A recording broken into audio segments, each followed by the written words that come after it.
Aujourd'hui je vais te parler de 3 anecdotes sur le cinéma. Pour commencer, on va parler du film Shining de 1980. Malgré le grand succès de cette adaptation, Shining a déçu l'auteur du livre sur lequel il se base. Et oui, Stephen King n'a pas du tout apprécié les changements qu'a fait Stanley Kubrick pour le film, notamment concernant la fin. Il a pas perdu de temps, il a tout de suite exprimé son mécontentement par rapport à ce changement de scénario.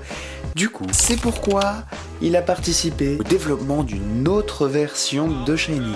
Pour la télévision cette fois. C'était donc devenu Shining, les couloirs de la peur. On passe à la deuxième anecdote. Là, je vais te parler d'une nouvelle manière de filmer qui a été utilisée dans le film Shining et qui après a été répercutée sur d'autres œuvres du cinéma. Et là, je vais te parler du Steadicam. Le Steadicam, c'est quoi? En fait, c'est un système de caméra que tu portes et qui va te permettre de pouvoir filmer des mouvements fluides. Et puis, ça va être aussi un peu plus facile à utiliser qu'un stabilisateur qui est assez lourd à porter sur deux mains. Là, c'est un harnais que tu as attaché comme à une sorte de sac à dos et c'est ultra cool.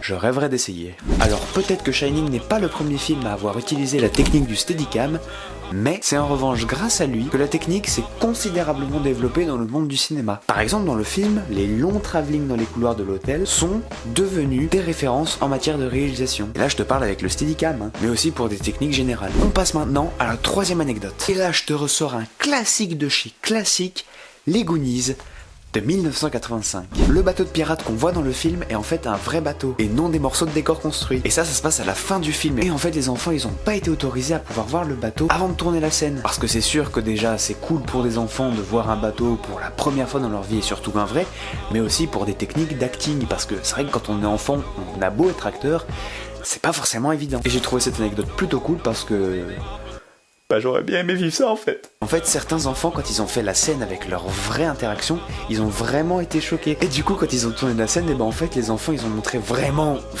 leur vraie émotion. Parce qu'ils ont dit, on va dire, des petits gros mots en le voyant. Du coup, ils ont dû retourner la scène. Et j'avoue, c'est assez dommage parce qu'ils avaient quand même tout fait pour garder l'effet de surprise pour les enfants. J'imagine trop la réaction des gosses. Oh damn!